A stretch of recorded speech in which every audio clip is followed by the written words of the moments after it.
Do you own a car you couldn't pay for in cash? Are you financing something that loses value every single year?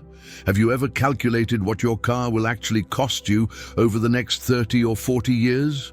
If you haven't, this video may explain why most people work their entire lives and still retire broke.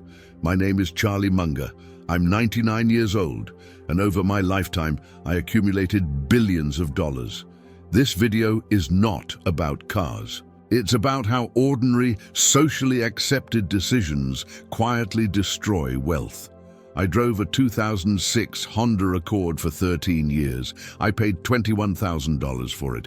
I drove it until 2019. That single decision, driving a modest, unremarkable car, likely made me several $1 million richer over the course of my life. Now I know what you're thinking. Charlie, you're a billionaire. Why would you care about saving money on a car? That question reveals the exact misunderstanding that keeps most people poor. I didn't become wealthy by ignoring small decisions. I became wealthy because I understood that small decisions, compounded over decades, create massive consequences. Every dollar you spend carelessly today is not just $1. It's $100 you won't have in retirement, and nowhere is this principle more brutally obvious than with cars. Let me be direct. If you are buying a car with your salary, especially if you are financing it, you are committing financial suicide. You just don't feel it yet. The damage doesn't show up immediately. It shows up 20 or 30 years later. You wake up at 65, look at your retirement account, see $200,000 when you need $2 million, and wonder what went wrong.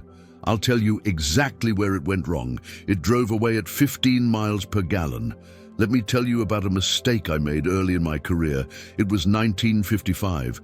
I was 31 years old, practicing law in Los Angeles. I was doing well, earning about $50,000 a year, which was good money at the time. I thought I deserved something nice, so I bought a brand new Buick. It cost me $3,200. That's roughly $36,000 in today's dollars. I felt important driving it off the lot. But here's what I failed to calculate because I was young and foolish. That $3,200, if invested instead in a reasonable stock portfolio and compounded at about 10% per year, would have grown into roughly $4.2 million by 2023. One car, one decision, $4.2 million. That Buick didn't just cost me $3,200, it cost my children their inheritance. That was the last new car I ever bought. After running those numbers, I understood something most people never do. A car is not an asset. It's a liability that begins depreciating the moment you drive it off the lot. In fact, it's worse than most liabilities because it convinces you that you're building wealth when you're actually destroying it. People say, I need a car to get to work. And of course you do. But you don't need a $60,000 car to get to the same office. A $15,000 used car takes you to the exact same place. And the $45,000 difference properly invested becomes roughly $1.2 million over 30 years. Let's break down the real cost of a car because most people have no idea what they're actually spending. Let's take a typical example. You buy a $50,000 car, not a luxury vehicle. Just a decent mid-range sedan. Most people can't pay cash, so they finance it. You put down 20%, which is $10,000. You finance the remaining $40,000 over 5 years at 7% interest. Your monthly payment is about $792. Over 5 years, you'll pay $47,520 in payments, plus your $10,000 down payment. That's $57,520, but we're not done. Not even close. Now add insurance. Finance cars require full coverage. That's about $1,800 per year. Over 5 years, that's $9,000.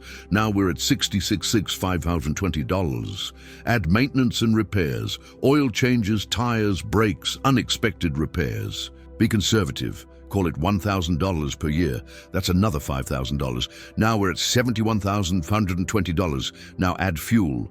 Drive 12,000 miles per year at 25 miles per gallon at $4 per gallon. That's 1,220 per year, or $9,600 over 5 years. Now we're at $81,120. Add registration fees and taxes. Depending on where you live, maybe $750 per year. That's $3,150 over 5 years. Total cost, $84,870 for a $50,000 car. And after 5 years, that car isn't worth $50,000. If you're lucky, it's worth $25,000. So you spent $84,870 to own something worth $25,000. You lost $59,870 in 5 years. That's nearly $1,000 per month just to drive a depreciating piece of metal. And that still doesn't capture the real cost, because the real cost isn't what you spent, it's what you didn't earn. Economists call this opportunity cost. It's the most important concept in personal finance, and almost no one understands it. Every dollar you put into a car is a dollar you can't invest. And invested dollars compound. Instead of buying that $50,000 car, imagine you bought a $15,000 used car. Reliable, functional, unimpressive. You invest the $35,000 difference in a low-cost S&P 500 index fund. Historically, the market returns about 10% per year. After 10 years, that $35,000 becomes about $90,795. After 20 years, it becomes $235,437. After 30 years, it becomes $610,764. That is the real cost of your car decision. You didn't just spend an extra $35,000. You gave up over $600,000 in retirement savings. And that's assuming you only make this mistake once. Most people don't. They buy 10 or 12 cars over their lifetime, always more than they need. I see it everywhere. Someone earning $80,000 a year driving a $60,000 truck. Why? I need it for work. No, you don't. You need it for your ego. There's a reason the average American retires with less than $200,000 saved. It's parked in their garage. After that Buick mistake, I made a rule. I would never buy a car I couldn't pay for in cash. If I couldn't write the check without hesitation, I couldn't afford it. That rule forced me to live below my means and eliminated interest entirely. Do you know how much Americans waste on auto loan interest every year? Roughly $200 billion paid to banks for the privilege of driving depreciating assets. My second rule, never buy new. Why would I pay 20% depreciation the moment I leave the dealership? Let someone else take that loss. I bought cars 2 or 3 years old, lightly used, well maintained. They cost 40–50% less and were essentially the same car. People ask about warranties. The warranty cost $15,000 in depreciation. I'll take the risk of a $1,500 repair bill. My third rule, drive it until it's truly no longer worth repairing, not until it's inconvenient, until it's finished. Most people trade cars every 3 to 5 years, not because they need to, because they're bored. Because their neighbor bought something new. That psychological weakness keeps people poor. I drove my cars for 10, 12, 15 years. My 2006 Honda Accord lasted 13 years. Total cost over those 13 years, purchase, insurance, maintenance, everything, was about $40,000. That's roughly $3,100 per year. Compare that to someone leasing a $70,000 car every 3 years. They're spending over $23,000 per year. That's over $20,000 more per year than I spent. Over 30 years, that difference, invested at 10%, becomes over $1 million. That's why I say buying a car with your salary is financial suicide. It doesn't feel like it, but it kills your future. Let me tell you about my neighbor. We'll call him Bob. Bob was an engineer, smart, earned about $120,000 per year. But Bob loved cars. Always had the latest BMW or Mercedes. Always had a payment.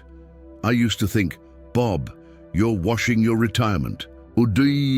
Over a 40-year career, Bob likely spent $800,000 on cars. I spent maybe $150,000. That's a $650,000 difference. If Bob had invested that difference at 10%, he'd have about $12 million.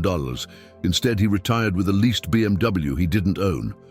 Bob spent his life trying to look rich.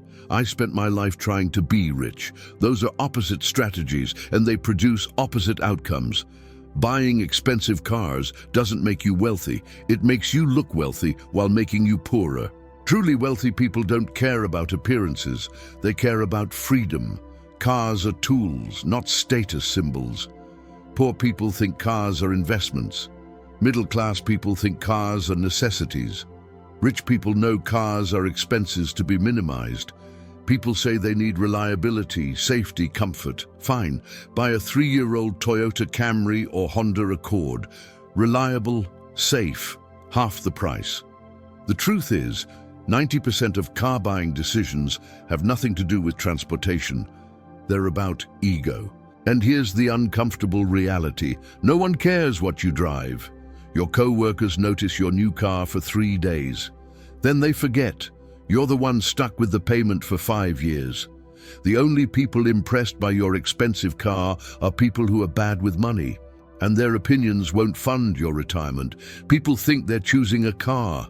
They're actually choosing between freedom and dependency, between options and obligation.